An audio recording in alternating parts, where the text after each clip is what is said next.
rezeki kita diberkahi oleh Allah. Semoga amal soleh kita diterima dan disempurnakan oleh Allah. Semoga dosa kita diampuni oleh Allah. Semoga kita ditakdirkan Allah menutup usia di dunia ini dalam keadaan husnul khotimah. Dan semoga kita dimudahkan berkumpul bersilaturahmi di tempat terbaik di akhirat, di dalam surga Allah Subhanahu wa taala. Ma'asyiral muslimat wal ummahat, azani Allah wa iyyakum ajmaina. Alhamdulillah, dengan izin Allah dan kehendaknya kita berada di bulan Muharram. Tepatnya di hari ini kita berada di tanggal 10 Muharram. Dan sebagian ormas Islam menetapkan hari ini tanggal 9 Muharram. Jadi bagi yang belum berpuasa hari ini bisa berpuasa besok. Karena untuk pemerintah dan ormas Muhammadiyah menetapkan hari ini 10 Muharram.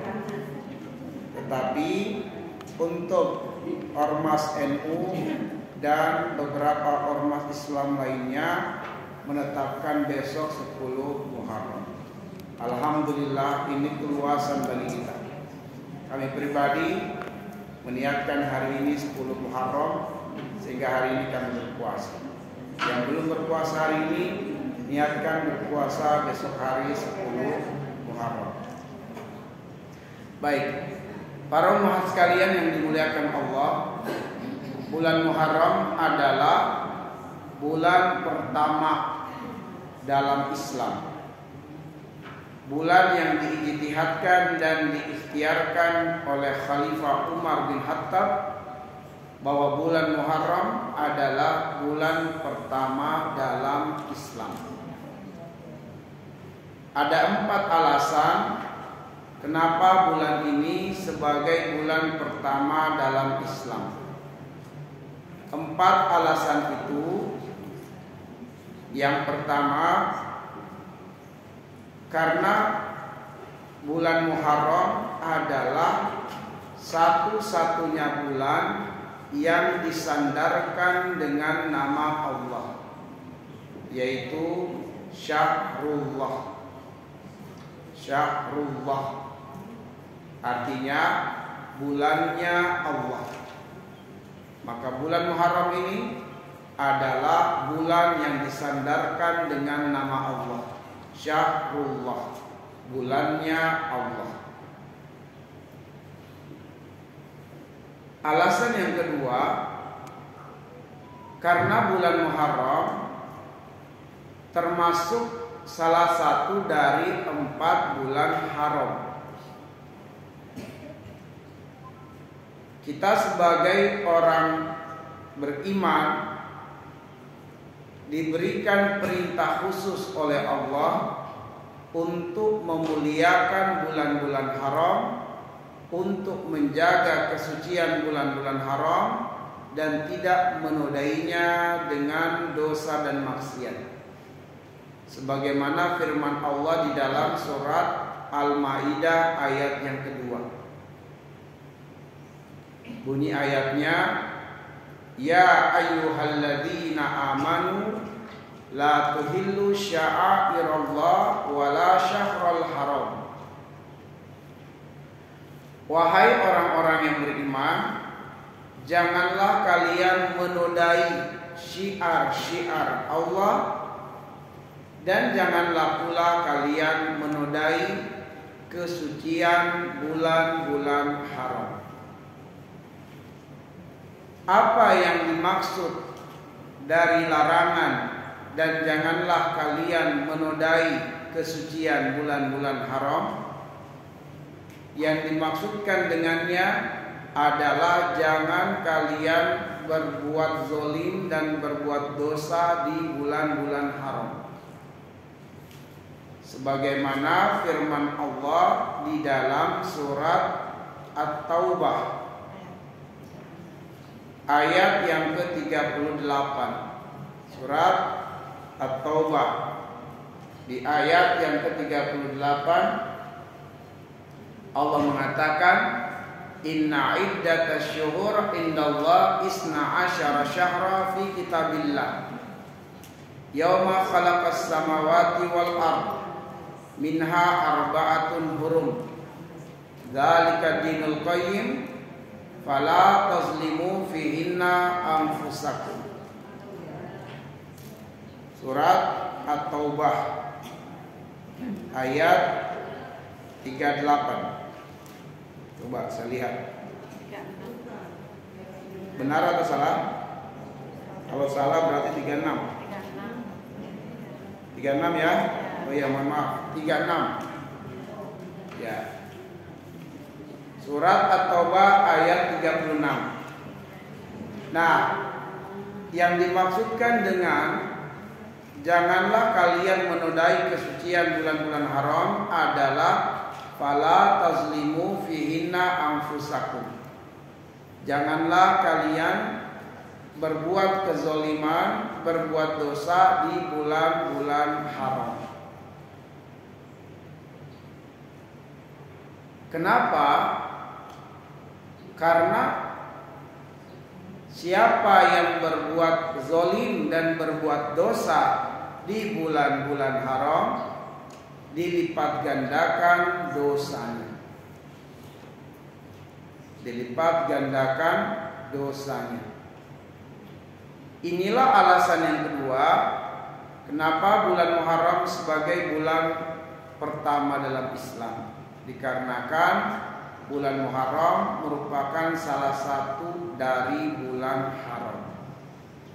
Bulan yang harus dimuliakan dan dijaga kesuciannya. Dijaga kesuciannya yaitu dengan tidak berbuat dosa dan maksiat di dalamnya. Karena itulah kita di bulan Muharram Ibu sekalian disyariatkan, disunnahkan berpuasa di hari Asyura. Berpuasa di tanggal 10 Muharram. Dan berpuasa di tanggal 10 Muharram itu diampuni dosanya setahun yang telah berlalu. Dan seperti yang telah saya sampaikan di awal, bahwa untuk penetapan 10 Muharram di Indonesia saat ini terbagi dua.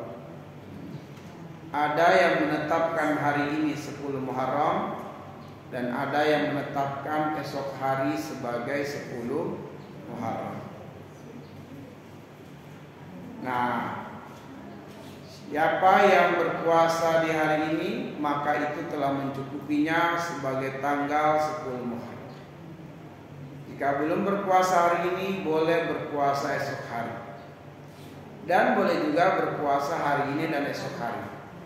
Mana dari hari itu yang kita pilih dan kita niatkan sebagai hari Asyura adalah benar. Adalah benar. Dan Allah yang Maha tahu mana yang paling benar. Namun kita tidak memiliki ilmu dalam penetapan manakah 10 Muharram itu, kecuali kita menduga kuat. Dan masing-masing memiliki dugaan yang kuat. Kalau hari ini 10 Muharram atau besok 10 Muharram, masing-masing punya dugaan yang kuat. Jadi Ibu sekalian, dari manapun kita memilihnya, hari ini atau hari esok, insya Allah semuanya terhitung ibadah puasa Asyura atau 10 Muharram. Baik, Ibu sekalian yang dimuliakan oleh Allah, alasan yang ketiga kenapa bulan Muharram sebagai bulan pertama dalam Islam. Alasan yang ketiga, karena bulan Muharram adalah bulan membuka lembaran baru kehidupan bagi kaum muslimin. Bulan Muharram adalah bulan lembaran baru kehidupan bagi kaum muslimin.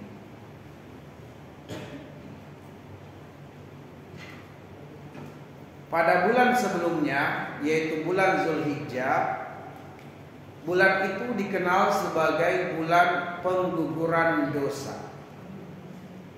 Bulan Zulhijjah dikenal sebagai bulan pengguguran dosa.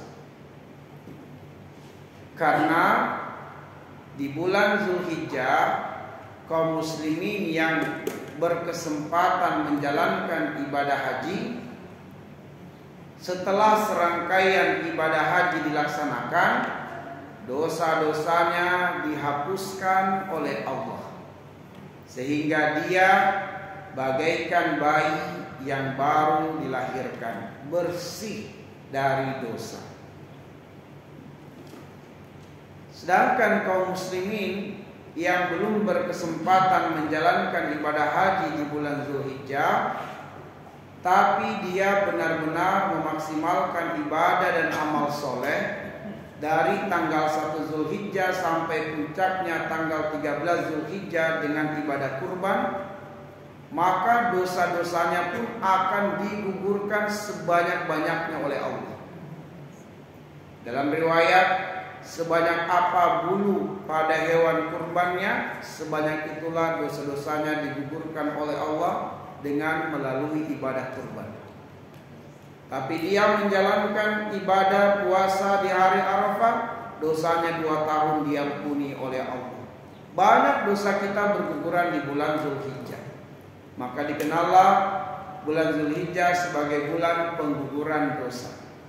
Kalau dosa-dosa kita digugurkan sehingga kita bersih dari dosa, maka bulan Muharram adalah bulan membuka lembaran baru kehidupan. Jadi bulan ini adalah bulan lembaran baru kehidupan bagi kaum muslimin. Setelah dosa-dosanya dibersihkan, dihapuskan oleh Allah di bulan Zulhijjah. Dan alasan yang keempat adalah karena bulan Muharram itu nafasnya adalah hijrah, spiritnya adalah hijrah, ruhnya adalah hijrah. Maka dikenallah bulan Muharram sebagai bulan semangat hijrah. Ibu sekalian, sebenarnya Nabi SAW dan para sahabatnya berhijrah di bulan Safar, bukan di bulan Muharram, di bulan Safar. Tetapi kata Khalifah Umar bin Khattab, keinginan Nabi yang kuat untuk berhijrah telah beliau sampaikan kepada para sahabat-sahabatnya di bulan Muharram. Makanya bulan Muharram ini spirit hijrah, semangat hijrah, ruhnya adalah hijrah. Nah, berkaitan dengan bulan Muharram sebagai bulan hijrah, bulan yang nafasnya adalah hijrah, mari kita buka surat Al-Baqarah ayat 218. Surat Al-Baqarah ayat 218.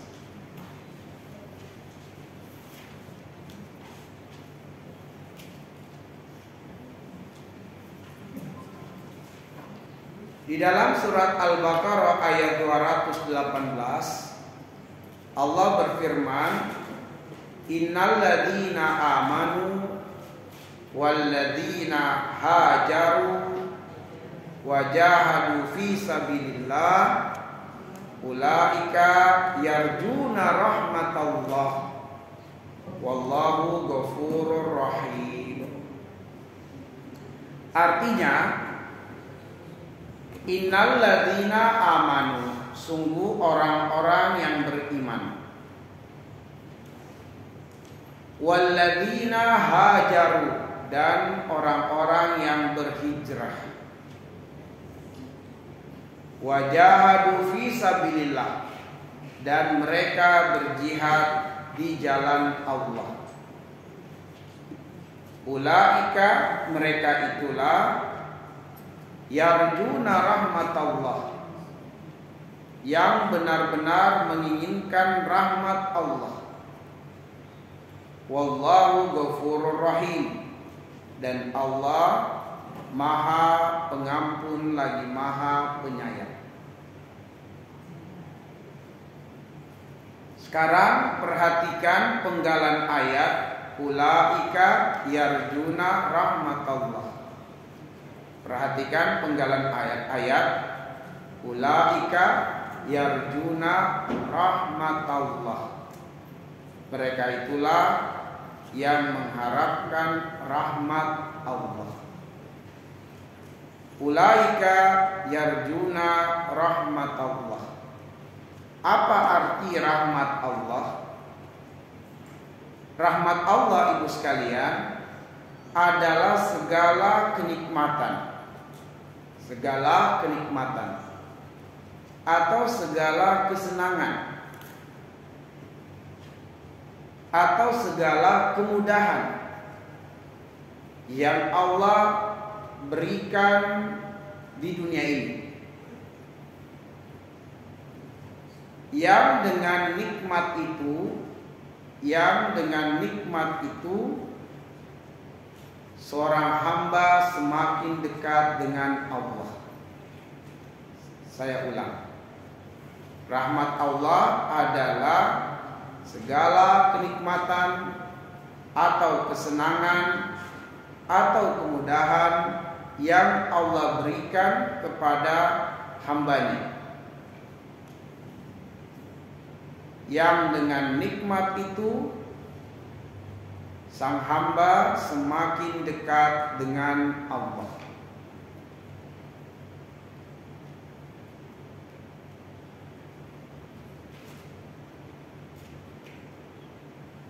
Kalau kesenangan berupa umur yang panjang, kalau kesenangan atau kenikmatan berupa umur yang panjang menjadikan seorang hamba bertambah ilmunya, bertambah amal solehnya, dan bertambah dekat hubungannya dengan Allah, maka umur yang panjang adalah rahmat Allah bagi hamba tersebut.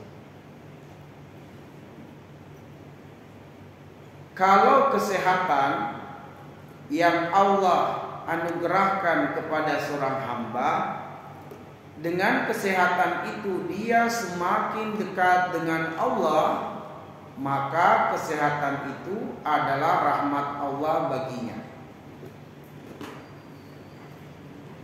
Kalau harta yang banyak yang Allah karuniakan kepada seorang hamba, dengan harta itu dia semakin dekat dengan Allah. Dia sempurnakan rukun Islamnya, haji, umroh, dan zakat. Dia santuni yatim dan duafa dengan hartanya. Dia bangun masjid, dia wakaf tanah, dia bangun rumah pendidikan, dan berbagai kebaikan-kebaikan lainnya dia lakukan karena banyak hartanya. Maka harta yang banyak adalah rahmat Allah baginya.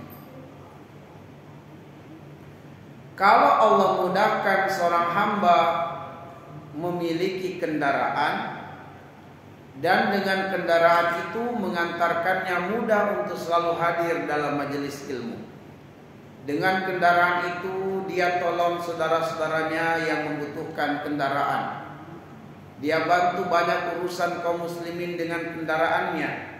Maka pada saat itulah kendaraan menjadi rahmat Allah untuknya. Dan masih banyak contoh-contoh yang lain. Apabila kenikmatan, kesenangan, dan kemudahan tidak menjadikan seorang hamba dekat dengan Allah, justru menjadikan seorang hamba jauh dari Allah, maka pada saat itu kenikmatan, kesenangan, kemudahan bukan rahmat Allah baginya. Lalu disebut apa? Disebut istidraj. Istidraj. Apa itu istidraj? Kesenangan-kesenangan di dunia yang menjadikan seorang hamba semakin jauh dari Allah. Itu namanya istidraj. Dalilnya surat Al-An'am ayat 44. Surat Al-An'am ayat 44. Allah berfirman, "Falamma nasu ma dzukiru bihi fatahna 'alaihim abwaaba kulli syai' hatta idza farihu bima utu akhadnahum baghtatan fa idza hum mublisun." Al-An'am surat yang ke-6 ayat 44. Surat Al-An'am ayat 44. Maka tatkala mereka lupa dengan Allah, tatkala mereka jauh dari Allah, tatkala mereka berpaling dari Allah, justru semakin terbuka pintu-pintu dunianya. Semakin jauh dari Allah, semakin terbuka pintu-pintu dunianya. Ini yang disebut istidraj. Semakin jauh dari Allah, justru karirnya semakin melejit, hartanya semakin bertambah. Hatta idza farihu bima utu akhaznahum baghtatan fa idza hum mublisun. Ketika dia merasa telah sampai pada puncak karir di dunia, datanglah kematian secara tiba-tiba. Datanglah kematian secara mendadak. Jadilah dia sangat-sangat menyesal karena tidak ada perbekalannya untuk akhirat. Umurnya panjang, tapi tidak bertambah ilmunya, tidak bertambah amal soleh, tidak bertambah dekat dengan Allah. Itu namanya istidraj. Contohnya iblis. Iblis ibu minta kepada Allah, "Ya Allah, panjangkanlah umurku sepanjang umur dunia. Jadikan tubuhku sehat walafiat." Siapa yang tidak mau dengan doanya iblis ini, Bu? Umur panjang, sehat walafiat. Siapa yang tidak mau? Semua kita mau. Apakah permintaan iblis ini dikabulkan Allah, Bu? Dikabulkan. Apakah itu rahmat Allah bagi iblis atau istidraj? Istidraj. Karena iblis setelah umurnya dipanjangkan bukan untuk bertobat kepada Allah, tapi semakin dia lancarkan permusuhannya kepada Adam untuk mencari anak keturunannya untuk ditarik ke dalam neraka. Itulah iblis laknatullah alaih. Maka ibu sekalian, tidak salah kita mengumpulkan harta yang banyak, tidak salah. Tapi jangan sampai harta yang banyak itu bukan rahmat Allah. Tidak salah kita mengejar kesehatan, mengeluarkan biaya besar untuk kesehatan, tapi jangan sampai kesehatan itu tidak menjadi rahmat Allah. Tidak salah memiliki kendaraan super mahal, tidak salah. Tapi jangan sampai kendaraan super mahal itu tidak terkategori rahmat Allah. Malah kendaraan yang mahal itu membuat kita sombong, membuat kita angkuh, takabur dan seterusnya. Baik, ada yang bertanya, kalau musibah yang membuat seorang hamba dekat dengan Allah, musibah itu disebut apa, Pak Ustaz? Nah, jawabannya adalah hikmah. Kalau ada ujian tidak menyenangkan, sakit, kecelakaan, atau yang lainnya, tapi ternyata dengan musibah itu hamba ini semakin dekat dengan Allah. Tadinya dia pendosa, begitu dia terkena penyakit kanker, dia semakin dekat dengan Allah, dia bertobat. Tadinya dia pemabuk, pencinta khamar, tapi ketika terjadi kecelakaan, tabrakan, kakinya patah, dia menangis, menyesal dan bertobat dan menjadi hamba yang dekat dengan Allah. Ini disebut dengan hikmah. Disebut dengan hikmah. Baik. Lalu kalau ada musibah tapi tidak membuat seorang hamba dekat dengan Allah, itulah yang disebut dengan siksaan yang disegerakan di dunia. Dia sakit, kanker, tapi tidak membuat dia dekat dengan Allah. Malah semakin jauh dari Allah, datang ke dukun, ya. Maka itu namanya siksaan yang disegerakan di dunia. Kanker itu siksaan untuknya, sebelum siksaan yang lebih besar di akhirat, sebelum siksaan yang lebih besar di kubur, dirasakan memang kepadanya. Oke, baik terus kalian yang dimuliakan oleh Allah. Jadi kita sudah tahu rahmat Allah di dunia ini. Tapi ternyata selain rahmat Allah di dunia, Bu, ada rahmat Allah di akhirat. Apa rahmat Allah di akhirat? Ada dua. Rahmat Allah di akhirat, Ibu, yang pertama al-inqazu anin nar.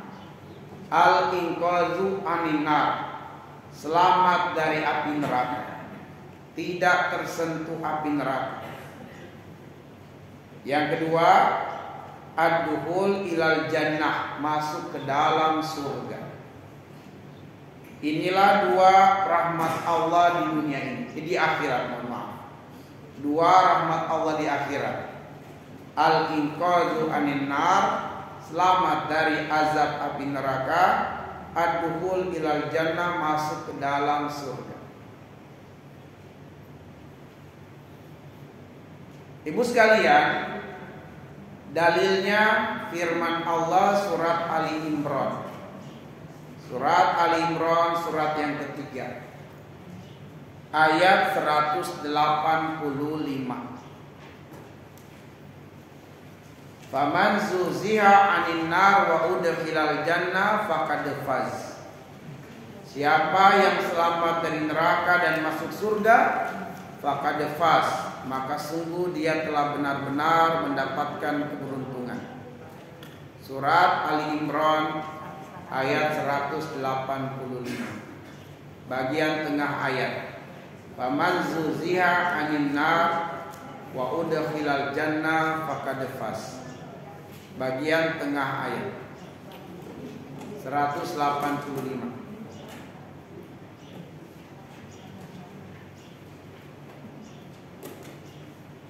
Nah, berarti ibu sekalian, rahmat Allah itu ada di dunia dan ada di akhirat. Ibu sekalian, inti dalam doa yang selalu kita panjatkan,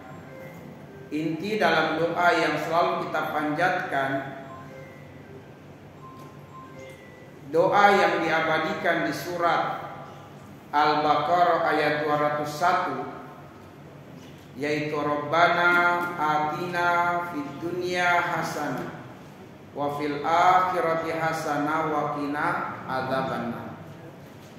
Inti dalam doa yang selalu kita panjatkan ini adalah permohonan mendapatkan rahmat Allah.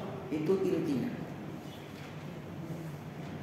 Jadi ketika kita berdoa dengan doa Rabbana atina fid dunya hasanah wa fil akhirati hasanah wa qina adzabannar, inti dalam permohonan ini adalah memohon rahmat Allah. Memohon rahmat Allah di dunia dan rahmat Allah di akhirat.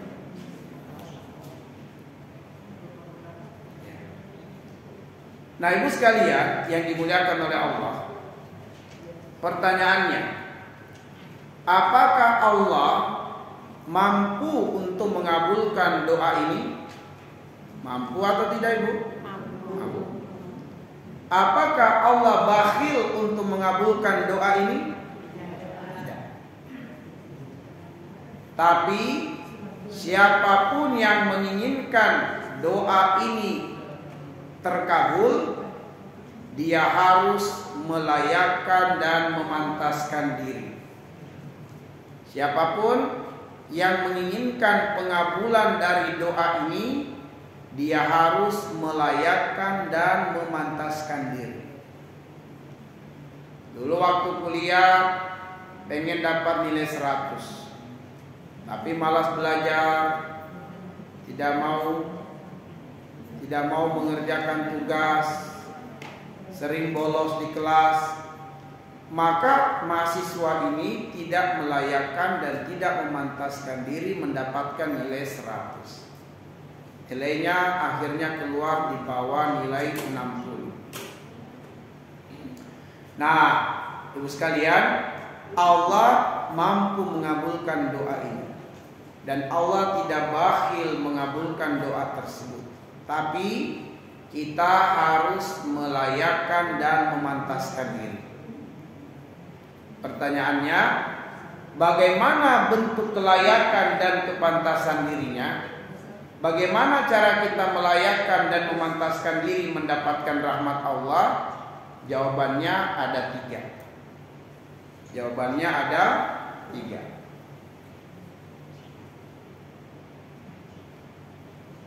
Jawabannya ada 3. Inilah yang disebutkan di awal surat Al-Baqarah 218 yang kita kaji ini. Innalladzina amanu walladzina hajaru wajahadu fi sabilillah. 3 kelayakan dan kepantasan untuk mendapatkan rahmat Allah. Yang pertama, iman. Yang kedua, hijrah. Yang ketiga, jihad. Iman, hijrah, jihad. Inilah 3 kelayakan dan 3 kepantasan mendapatkan rahmat Allah. Mari kita uraikan satu-satu.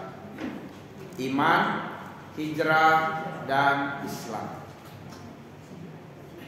Apa itu iman, ibu sekalian? Iman itu adalah energi. Iman itu adalah kekuatan. Dengan iman, seorang hamba mampu menjalankan perintah-perintah Allah. Dan dengan iman, seorang hamba mampu meninggalkan larangan-larangan Allah. Karena iman adalah energi. Iman adalah kekuatan.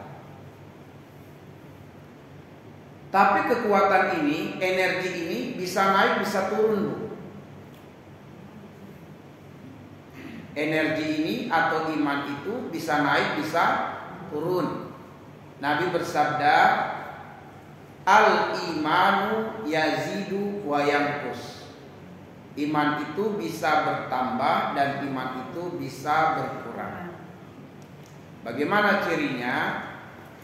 Yazidu bit-ta'ah wa yanqusu bil ma'siyah.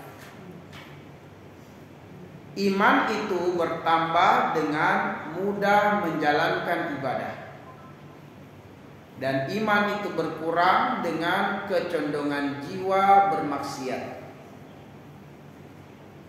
Jadi kita bisa mendeteksi iman kita naik atau turun. Kalau kita dapati diri kita semangat beribadah, berarti iman sedang naik. Kalau kita dapati diri kita condong untuk berbuat lalai bahkan berbuat dosa, iman sedang melemah. Iman sedang menurun. Ibu sekalian, iman adalah energi. Allah memilih organ terbaik pada tubuh manusia sebagai tempat bersemayamnya iman. Organ tubuh manusia itulah yang disebut dengan hati. Hatilah tempat bersemayamnya iman. Dan hatilah yang dilihat oleh Allah pada manusia. Bukan harta, bukan jabatan, bukan aksesoris dunia, dan bukan bentuk fisik. Tapi yang Allah lihat pada manusia adalah hatinya. Dalam hadis riwayat Imam Muslim, Innallaha la yanzur ila suwarikum wala ila amwalikum walakin yanzur ila qulubikum. Allah tidak melihat bentuk fisikmu dan Allah tidak melihat aksesoris duniamu, tapi yang Allah lihat hatimu. Adakah iman di dalam hatimu ataukah tidak? Siapa yang di hatinya ada iman, mulia dia di sisi Allah. Siapa yang tidak ada iman di dalam hatinya, hina dia di sisi Allah. Di dalam surat Al-Bayyinah, Allah mengatakan, innal ladzina kafaru min ahlil kitabi wal musyrikina fi nari jahannam ulaika hum syarrul bariyah. Allah mempertegas semua orang yang tidak beriman atau di hatinya tidak ada iman, maka mereka adalah seburuk-buruk manusia yang hidup di muka bumi. Bukan hanya seburuk-buruk manusia, tapi seburuk-buruk makhluk hidup yang diciptakan oleh Allah di muka bumi ini. Itu kalau tidak beriman. Tapi kalau ada iman, innal ladzina amanu wa amilus solihat ulaika hum khairul bariyah. Sungguh orang-orang yang beriman dan beramal soleh, merekalah sebaik-baiknya makhluk yang hidup di muka bumi ini.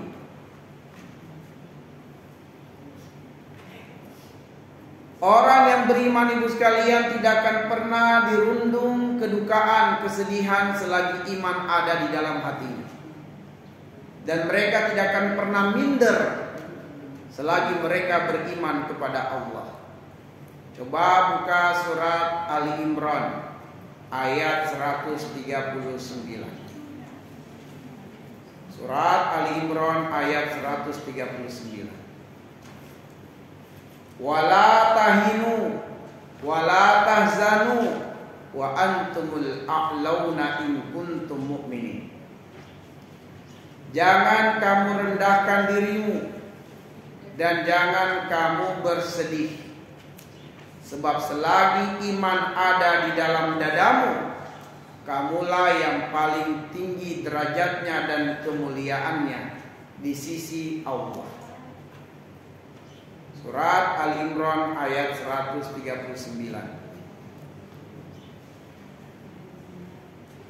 Orang yang beriman, ibu, dia tidak akan iri dengan rezeki saudaranya, dengan rezeki sahabatnya, dengan rezeki tetangganya. Gak bakal iri, bu. Kenapa? Iman di dalam hatinya lebih bernilai dari harta.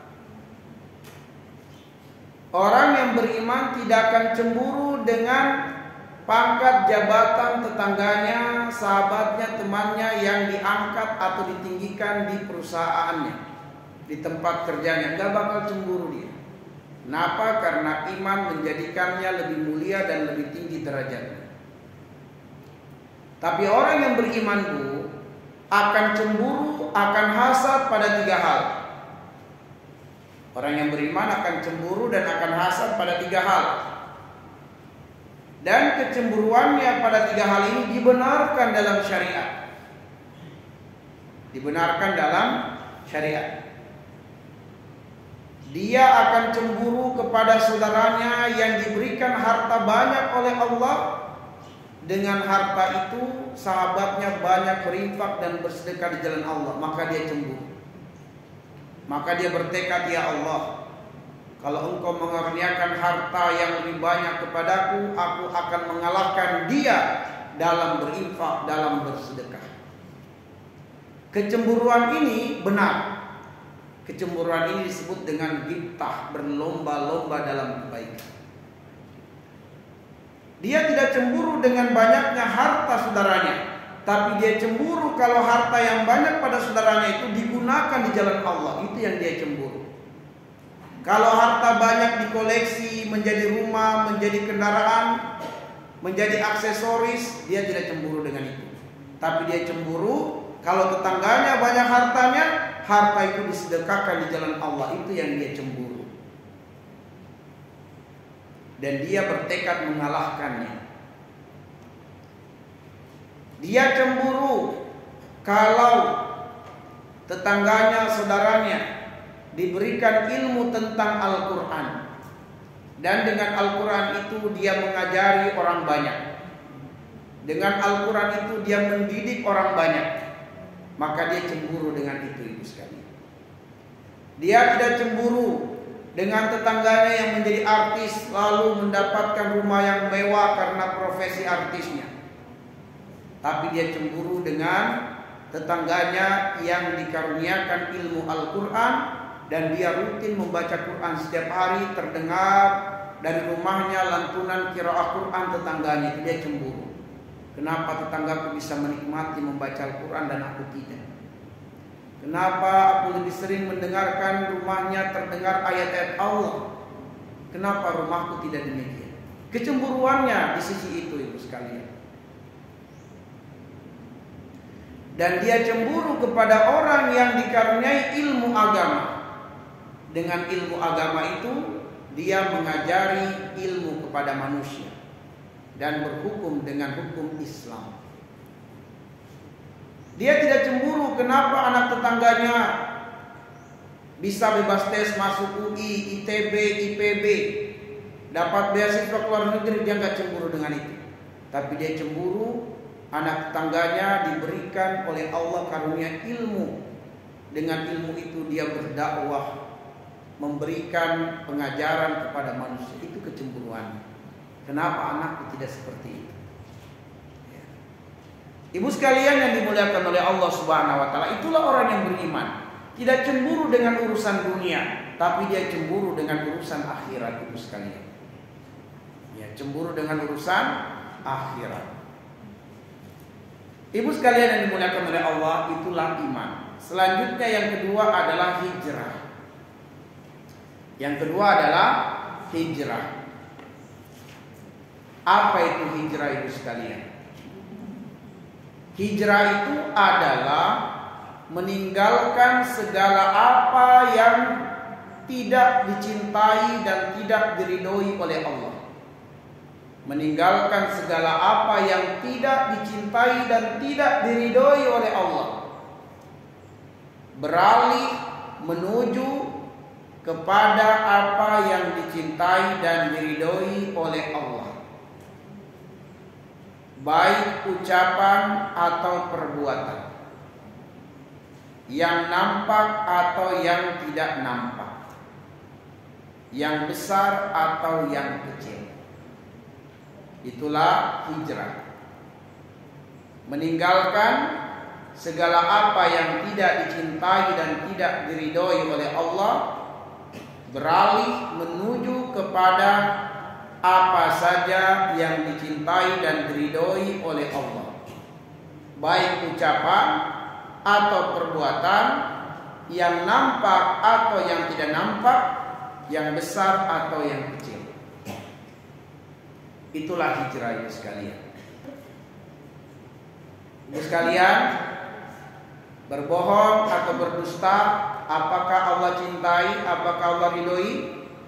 Tidak. Kalau begitu tinggalkan, beralihlah menuju jujur. Itulah hijrah.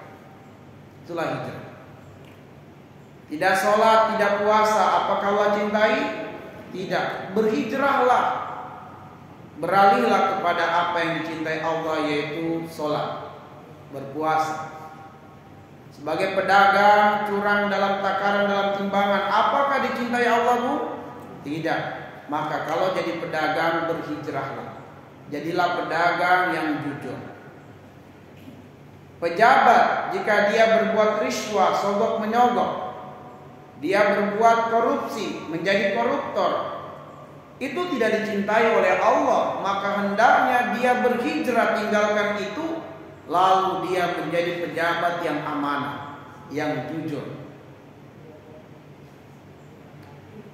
Termasuk makna hijrah ibu sekalian, bacaan Qur'annya masih belepotan, ayo hijrah.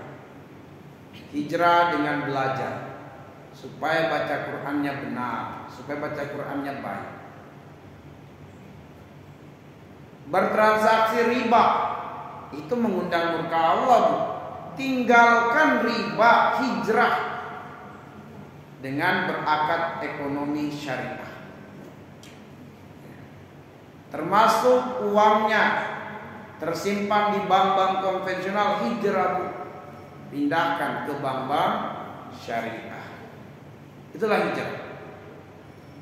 Coba perhatikan ibu sekalian ayat tadi. Innal ladzina amanu wal ladzina hajaru. Ada pengulangan alladzina. Ada pengulangan alladzina. Pengulangan alladzina litahqiq, untuk mempertegas bahwa siapapun yang beriman kepada Allah pasti berhijrah. Atau hijrah adalah bukti iman. Mustahil atau omong kosong imannya kalau dia tidak berhijrah. Karena hijrah adalah bukti iman. Bukti iman. Semakin kuat iman, semakin kuat berhijrah. Lemah imannya, lemah berhijrah. Oke. Masih banyak contoh-contoh hijrah itu sekalian. Masih banyak contoh-contoh hijrah. Kira-kira kalau istri melawan suami, dicintai Allah, diridhoi Allah atau tidak? Tidak. Karena ridho Allah bersamaan dengan ridho suami kepada istrinya. Siapa yang suaminya tidur dalam keadaan mendongkol, dalam keadaan marah, dalam keadaan benci kepada istrinya, dia tidur dalam keadaan, suami tidur dalam keadaan tersimpan kebencian, kemarahan kepada istrinya, kejengkelan pada istrinya. Pada perkara yang hak, pada perkara yang benar. Misalnya suami mengatakan, "Mah, ayo tidur." Ya, tapi istri, "Bentar Pak, Mama masih ada kerjaan." Maka suaminya jadi marah dalam hati, jadi jengkel ibu sekalian. Dia tidur dalam keadaan ada kejengkelan. Maka selama suaminya tidur dalam kejengkelan karena permintaannya tidak dipenuhi oleh istrinya, selama itu juga istrinya dilaknat oleh malaikat. Dilaknat oleh malaikat. Suami minta, "Ma, ayo tidur." Tapi sang istri masih sibuk dengan drakor, drama Korea. Bentar Pak, ini tanggung nih, belum habis filmnya. Suaminya akhirnya dongkol, marah dalam hati, dia tidur. Kalau istri yang dongkol ya. Oke ya, jelas ya. Tapi kalau kemudian istrinya yang marah kepada suami, ya, istrinya yang marah kepada suami, tidak ada laknat malaikat kepada suami. Hanya saja Nabi mengatakan, khiyarukum li ahlihi. Suami yang terbaik adalah yang paling terbaik perangainya kepada istrinya.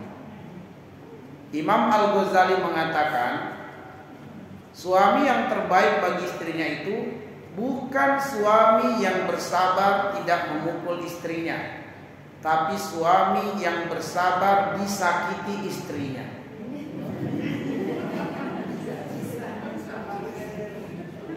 Ya, itu perkataan Imam Al-Ghazali. Ya.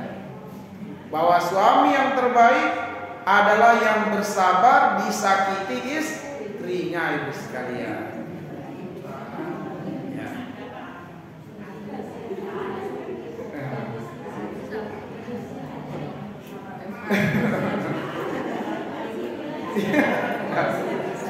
Ya, makanya Nabi mengatakan suami terbaik, paling terbaik perangainya dengan istri. Terbaik perangainya istri. Kalau suami bisa bersabar disakiti istrinya, maka tentu dia paling pandai membahagiakan istrinya. paling pandai membahagiakan istrinya. Ya. Istri butuh perhatian dan kasih sayang, sedangkan suami butuh kepercayaan. Ya. Tapi kita tidak sedang bahas masalah keluarga ini ya. Jadi kita lanjutkan. Nah, jadi ibu sekalian yang dimuliakan oleh Allah Subhanahu wa taala, bisa kita ketahui hijrah itu. Maka hijrah bukti iman kepada Allah Subhanahu wa taala. Lalu perhatikan yang ketiga, jihad. Wajahadu fisabilillah, dan mereka berjihad di jalan Allah. Tidak ada pengulangan allazina. Ya, tidak ada pengulangan allazina. Pengulangan allazina hanya pada iman dan hijrah. Tapi jihad tidak ada pengulangan alladzina. Karena jihad itu adalah hijrah yang istiqomah. Ya, jadi jihad itu adalah hijrah yang istiqomah. Selagi ibu istiqomah dalam hijrahnya, itulah yang disebut dengan jihad. Itulah yang disebut dengan jihad. Contoh, ibu dapati dirinya belum pandai baca Quran, maka ibu berhijrah. Saya mau baca Al-Quran dengan lancar, dengan baik. Begitu ibu mengambil keputusan untuk berubah menjadi pandai baca Quran, maka ibu harus meluangkan waktu belajar, meluangkan tenaganya untuk belajar, bahkan mungkin mengeluarkan biayanya untuk belajar. Bukan hanya sehari 2 hari, mungkin bisa 1 bulan, 2 bulan, 3 bulan, bahkan berbulan-bulan, bahkan tahun baru mahir baca Quran. Nah, kalau ibu bersabar dalam proses pandai bisa baca Quran, kesabaran ibu inilah yang disebut dengan jihad. Jelas ibu? Nah, jelas. Ibu sekalian yang dimuliakan oleh Allah, makanya jihad itu ada 4. Jihad itu ada 4. Jihad itu ada 4. Yang pertama, al-jihadu 'alan nafsi. Al-jihadu 'alan nafsi. Al-jihadu 'alan nafsi. Apa itu yang dimaksud dengan al-jihadu 'alan nafsi? Berhijrah melepaskan pakaian kebodohan, kemudian beralih mengambil pakaian ilmu. Inilah yang disebut dengan al-jihadu 'alan nafsi. Berjihad melawan hawa nafsu. Bagaimana berjihad melawan hawa nafsu? Berhijrah, meninggalkan, melepaskan pakaian kebodohan untuk mengambil pakaian ilmu. Itulah al-jihadu 'alan nafsi. Siang-siang begini syahwat kita pengen tidur, pengen istirahat, tapi ada jam kajian, jam belajar. Maka ibu sekalian, ketika kita berhasil mengalahkan syahwat kita, itulah yang disebut dengan al-jihad 'alan nafsi. Lepaskan pakaian ketidaktahuan kita ini, pergi ke masjid untuk dapatkan ilmu. Maka kita dapatkan ilmu. Oke, yang kedua, al-jihadu 'ala syaitan. Al-jihadu 'ala syaitan. Jihad melawan setan. Jihad melawan setan. Jihad melawan setan artinya berhijrah. Berhijrah melepaskan diri dari perangkap setan. Berhijrah dengan melepaskan diri dari perangkap setan, menjauhi langkah-langkah setan, menuju kepada ketundukan dengan syariat. Saya ulang, al-jihadu ala syaitan artinya berhijrah, melepaskan diri dari perangkap syaitan, menjauhkan diri dari langkah-langkah syaitan menuju kepada ketundukan terhadap syariat Allah. Apa yang dimaui oleh syaitan, Bu? Yang dimaui oleh syaitan, ya ayuhan nas kulu mimma fil ardi halalan thayyiba wa la tattabi'u khutuwatis syaitan. Yang dimaui oleh Allah, wahai manusia, makanlah makanan yang halal dan makanan yang baik. Jangan kamu ikuti langkah-langkah syaitan, karena syaitan menginginkan kita mengkonsumsi makanan yang haram dan mengkonsumsi makanan minuman yang tidak baik untuk tubuh kita. Maka berhijrah dari syaitan, lepaskan diri dari perangkap syaitan, lalu beralih kepada apa yang diinginkan oleh syariat Allah. Maka ibu sekalian, cari rezeki dengan cara yang halal, jangan dengan cara yang haram. Yang diinginkan syaitan di tubuh kita ini masuk rezeki yang haram, itu yang diinginkan syaitan. Kalau rezeki haram masuk di tubuh kita, ibadah kita tidak diterima oleh Allah. Tubuh kita halal api neraka. Doa-doa kita tidak diijabah oleh Allah. Makanya setan menginginkan agar rezeki haram masuk di tubuh kita. Dengan cara apa? Banyak caranya. Apakah kita menipu? Apakah kita mencuri? Apakah kita berkhianat? Atau cara-cara yang halal lain, atau cara-cara yang haram lain.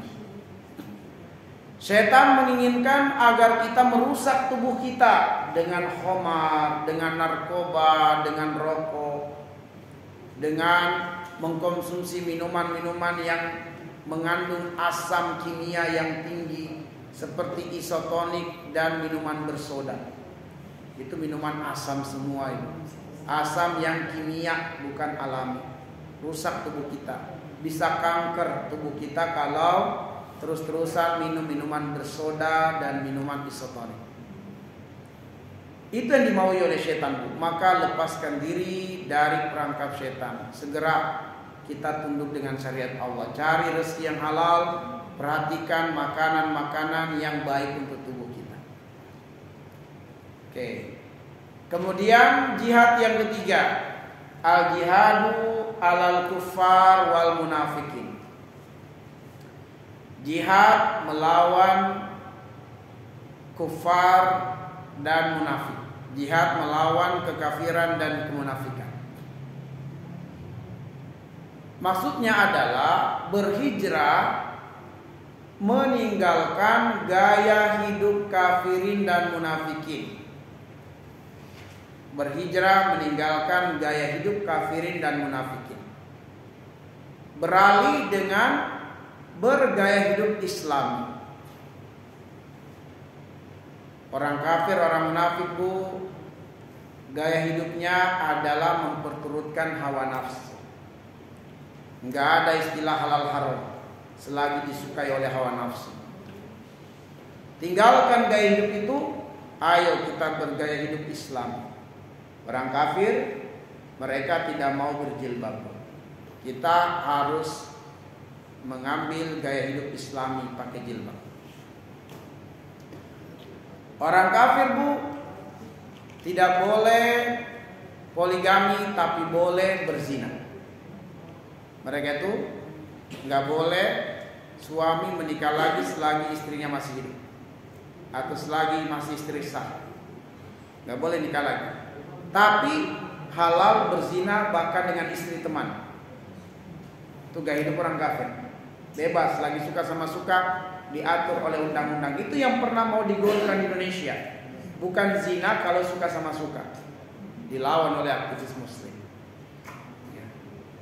Jadi bukan kategori zina kalau suka sama suka. Nggak boleh orang tua melarang. Kalau orang tua melarang malah dipidanakan orang tua.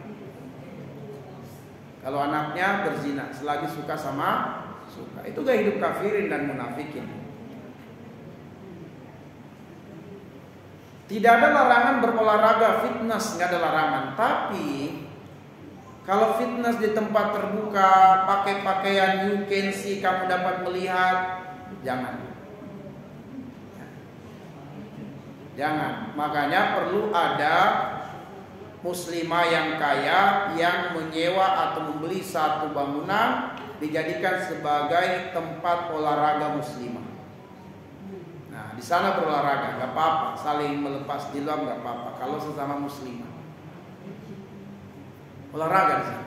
Jangan olahraga fitness hari Jumat di depan kios, di depan toko, di depan kantor olahraga. Pakai pakaian ketat, joget-joget. Itu bukan fitness, bu, fitnah. Ya, bukan fitness, tapi fitnah. Nah, ibu sekalian, tinggalkan gaya hidup. Karena gaya hidup kafir munafik itu tidak ada istilah halal haram. Yang penting disukai syahwat. Nah, Islam ada gaya hidup halal dan haram. Oke, yang terakhir, jihad, al-jihadu alal bid'ah wal munkarat. Al-jihadu alal bid'ah wal munkarat. Jihad dengan meninggalkan amalan-amalan yang bid'ah, amalan-amalan yang mungkar, lalu beralih dengan melakukan amalan-amalan yang sesuai dengan sunnah. Tinggalkan amalan-amalan bid'ah dan mungkar, ibu sekalian. Mandi 7 kembang 7 rupa tengah malam supaya dapat rezeki, gak benar. Bertapa di sebuah gunung untuk bisa mendapat rezeki, gak benar. Itu amalan bid'ah, itu amalan mungkar. Tinggalkan, ibu sekalian. Tanam jimat-jimat di rumah supaya tidak kemasukan maling, rumahnya tidak benar, itu syirik kepada Allah. Hijrah dari cara-cara yang seperti itu. Kalau kita pengen rumah kita tidak kemalingan, berdoa kepada Allah, pasang CCTV, sewa satpam, insya Allah gak kemalingan. Baik, ibu sekalian dimuliakan oleh Allah Subhanahu Wa Taala, itulah jihad. Oke, pelajaran terakhir dari ayat, bu, ayat yang terakhir. Apa itu bagian ayat terakhir? Wallahu ghafurur rahim. Dan Allah Maha Pengampun lagi Maha Penyayang.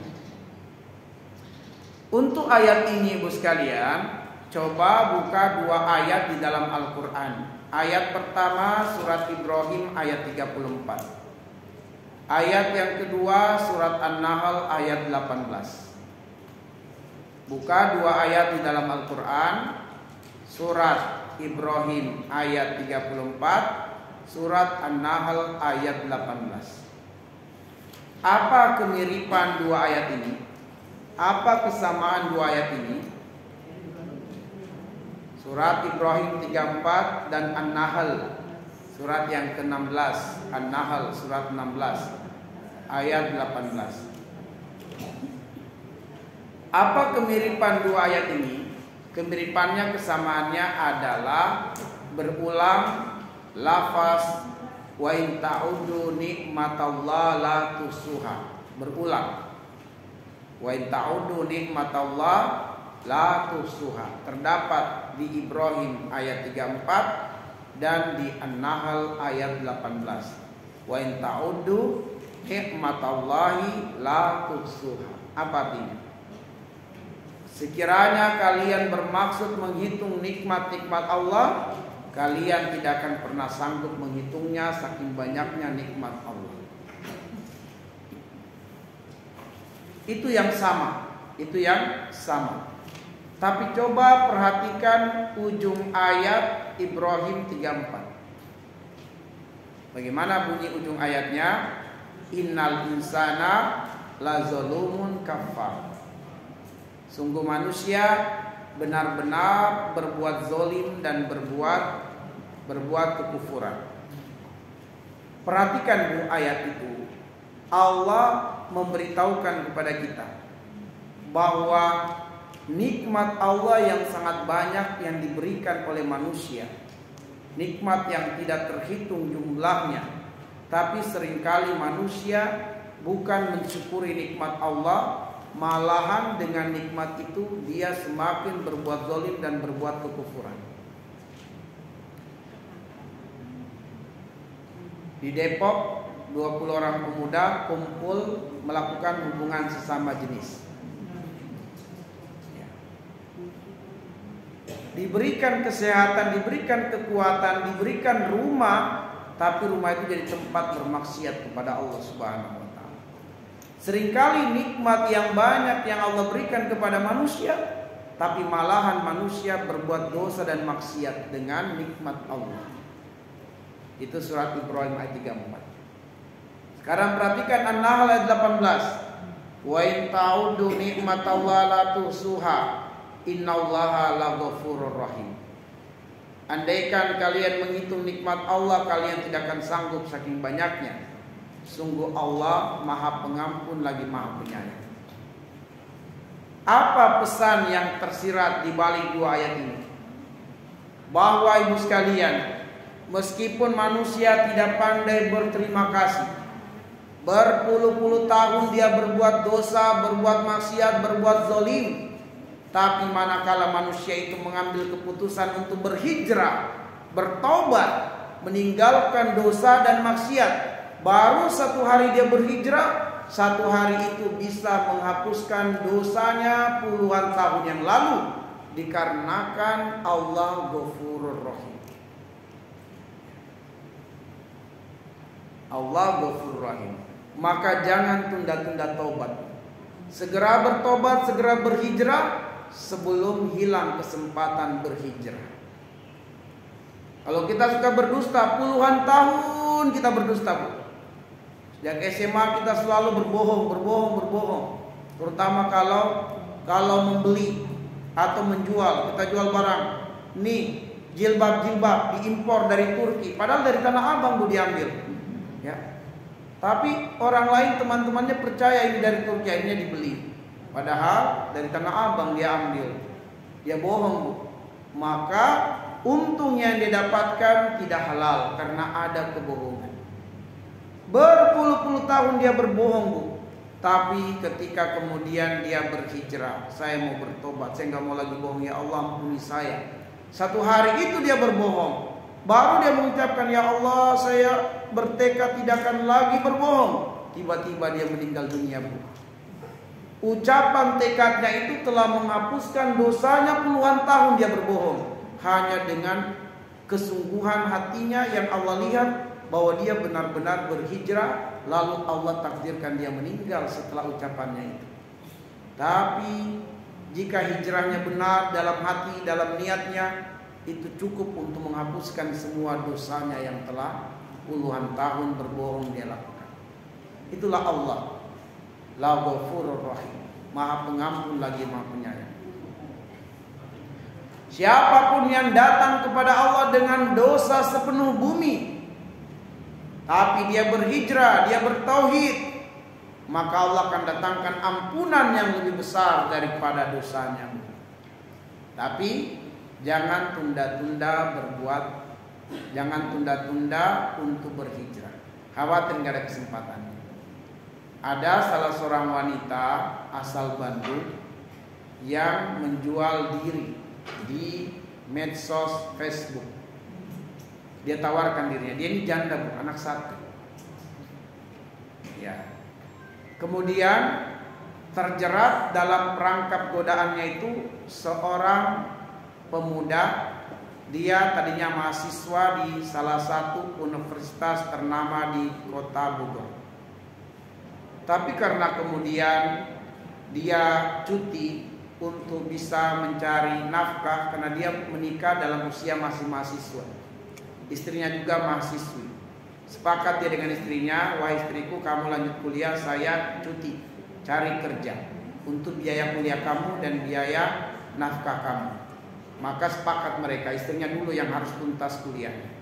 Si suami cari nafkah, bekerja sebagai tutor atau mentor di lembaga pendidikan di Jakarta. Dalam perjalanannya bolak-balik pulang Bogor Jakarta, di situ menghilangkan kebosanan dengan buka Facebook. Di Facebook itulah dia ketemu dengan si perempuan yang saya maksud ini. Dia berkenalan ibu sekalian, ternyata perempuan itu menawarkan tubuhnya 1 jam sekian harganya. Dan karena memang fotonya cantik dan itu bukan foto palsu, dia kirimkan videonya, ya, maka semakin tergodalah si laki-laki ini. Janjian ketemu, dan perempuan ini ternyata ngekos antara Depok dan Citayam. Ketemulah dan terjadilah perzinahan dengan bayaran sekian per jam.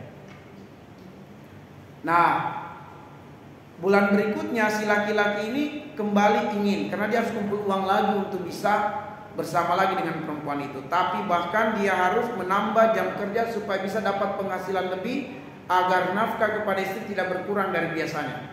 Karena bayaran itu mahal nih, perempuan.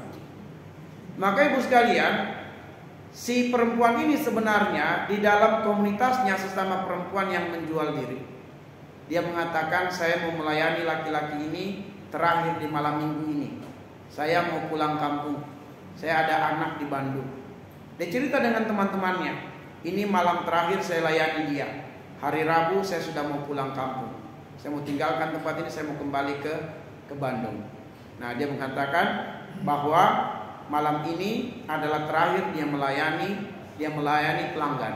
Setelah malam ini, besok dia mau berhenti, dia mau cari pekerjaan yang lain. Ya, setelah malam minggu nanti, mulai hari Minggu, Senin, Selasa, dia mau cari pekerjaan yang lain dan dia pulang ke kampungnya. Justru ibu sekalian, di malam minggu itulah dia ditakdirkan meninggal, dibunuh oleh laki-laki ini. Karena laki-laki ini ibu sekalian, setelah dia melampiaskan syahwatnya dan telah membayar, dia belum puas. Dia pengen main di ronde kedua. Sang perempuan mengatakan SOP-nya bayar dulu, baru lanjut. Kalau tidak ya nanti lagi, tapi saya sudah tidak bisa lagi menemani kamu karena saya sudah mau berhenti. Si laki-laki mengatakan, kalau begitu berikan saya kesempatan. Mungkin sekarang saya belum punya uang, tapi bulan depan saya transfer ke kamu deh. Kata dia, masa sih kamu gak percaya saya? Ini sudah pertemuan kita yang kedua kali. Sila perempuan tetap kekeh, gak boleh. Bayar dulu baru boleh main. Si laki-laki karena sudah hilang akal, marah, terpaksa dicekik perempuan ini sampai mati. Meninggallah si perempuan ini dalam keadaan bugil di kamar kosnya sendiri. Si laki-laki ini berusaha menghilangkan jejak digital. Diambillah handphone perempuan itu, diambil laptop, semua barang elektronik yang diambil. Si laki-laki membersihkan semua tanda-tandanya, tapi dia meninggalkan perempuan itu dalam keadaan bugil di kamar itu. Dia kuncilah pintu itu, ya. Nah, dia sangka itu aman, selesai. Ternyata ibu sekalian, perempuan ini setiap kali dia melayani pelanggan, dia cerita dengan teman-teman komunitasnya. Termasuk identitas laki-laki ini sudah disebutkan. Ini saya akan layani laki-laki yang terakhir. Dia adalah seorang mahasiswa tapi dia sedang cuti. Namanya ini. Tinggalnya di sini. Nah, polisi ibu sekalian, begitu karena 3 hari baru ketahuan ada mayat di situ karena bau. 3 hari setelah mati baru diungkap karena orang mencium bau tuh. Ya, kamar-kamar kos biasa, kok tercium bau menyengat, dilaporlah ke bapak kos sampai didobrak kamar itu karena terkunci dari luar. Dobrak, ditemukanlah mayat itu sekalian.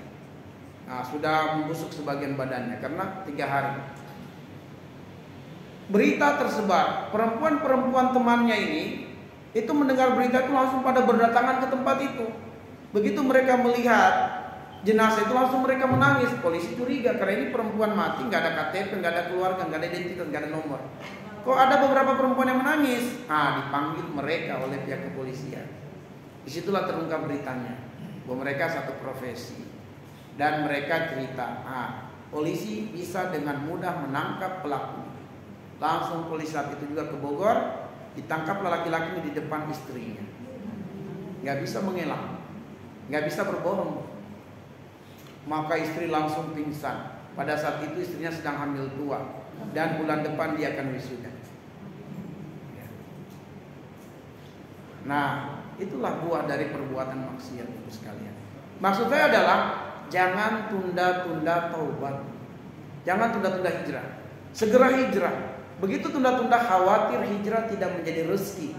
Sebagaimana perempuan ini tidak menjadi rezekinya berhijrah karena menunda-nunda hijrahnya. Baik Ibu sekalian yang dimuliakan oleh Allah, inilah kajian kita di siang hari ini menjelang sore. Dan mohon maaf mungkin belum ada sesi tanya jawab Ibu ya. Setelah dari sini saya langsung berangkat ke Bandung. Saya ada jadwal mengisi kajian di Bandung. Ya, besok hari baru pulang. Baik Ibu sekalian, kita cukupkan dengan membaca doa kafaratul majelis.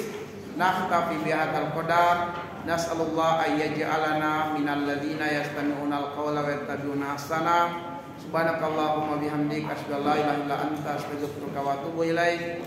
Assalamualaikum warahmatullahi wabarakatuh.